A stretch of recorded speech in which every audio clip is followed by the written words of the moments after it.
Our next panelist is Mr. Arvind Maharaj. He is a prominent educationist and an entrepreneur with over 25 years of expertise in both the educational and private sectors. He was Deputy Chancellor and Deputy Chair of the Council at the Fiji National University, where he played a crucial role in guiding the strategic direction and overseeing academic programs, policies, and governance. He also chaired the Audit, Risk and Compliance Committee at Fiji National University for 5 years, promoting stringent governance standards. Mr. Maharaj's academic foundation stems from his pursuit of a Bachelor of Science in Computer Science at the University of San Francisco in the USA. This technical foundation has led him to leverage digital transformation trends, AI tools, and innovation in business transformation such as software platforms and mobile and web application designs. Key positions Mr. Maharaj has held has been as a board director at the Training and Productivity Authority of Fiji at the National Training and Productivity Center, as Deputy Chancellor and Deputy Chair of Council for Fiji National University, Board Director for Suva Chamber of Commerce, Vice President of Fiji Chamber of Commerce and Industry, and currently, since 2023 until present, he is the Director with the Fiji Commerce and Employers Federation. We welcome Mr. Maharaj to the podium.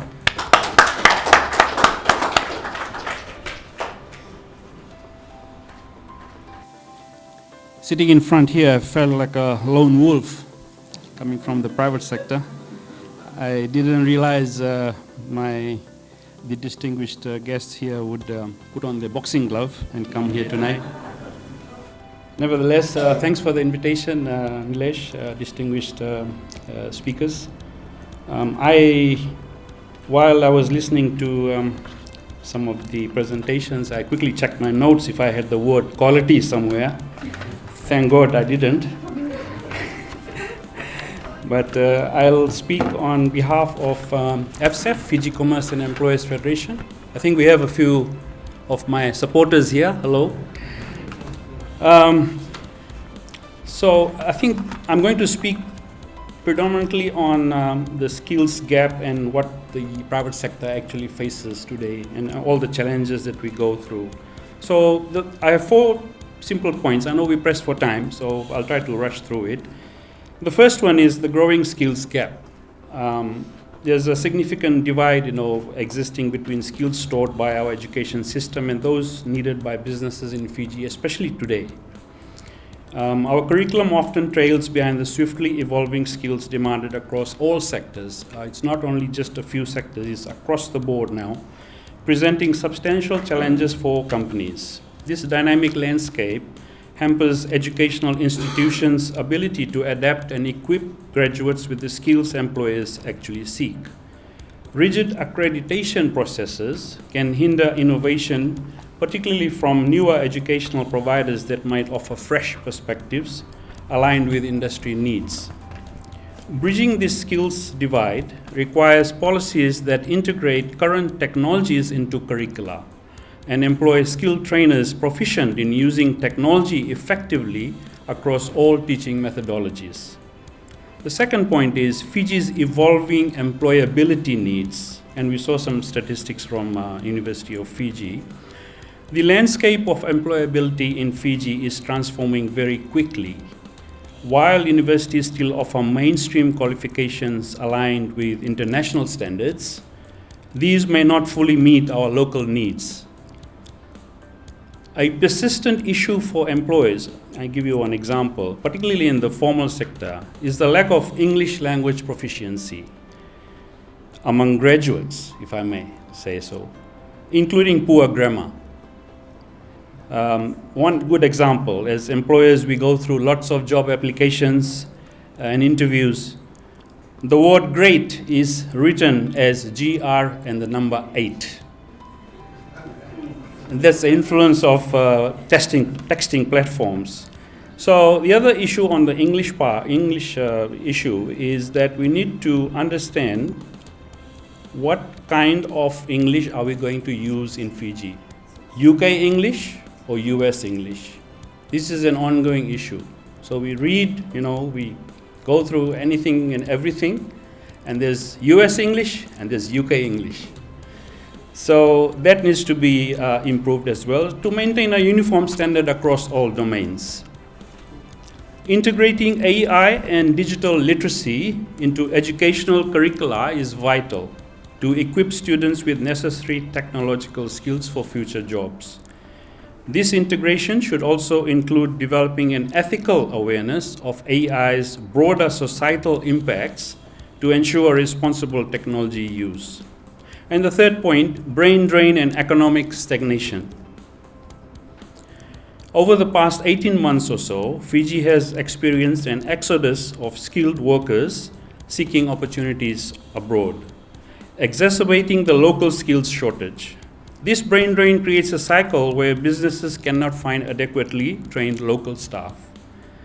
The skills gap affects current productivity and limits our potential for future economic growth and innovation, as well as investment. Tertiary institutions must urgently update their programs to retain talent and attract more students by making courses relevant and engaging. Providing students with more data early on, along with increased counseling about the job market realities in Fiji, can prevent scenarios where students invest years in education only to face limited job prospects. And I think for graduates, this is a very pressing issue. They graduate and there's no jobs. Additionally, it is essential to cultivate resilience, flexibility, and adaptability among graduates. Often, due to the scarcity of jobs in their trained fields, they may need to take on different roles. A broad and diverse skill set, particularly in technology, I come from a tech background, becomes invaluable in such situations. And the fourth point, building a future-ready education system, some solutions. Curriculum revamp. We must overhaul our programs to seamlessly integrate state-of-the-art digital skills and practical knowledge reflecting real-world scenarios.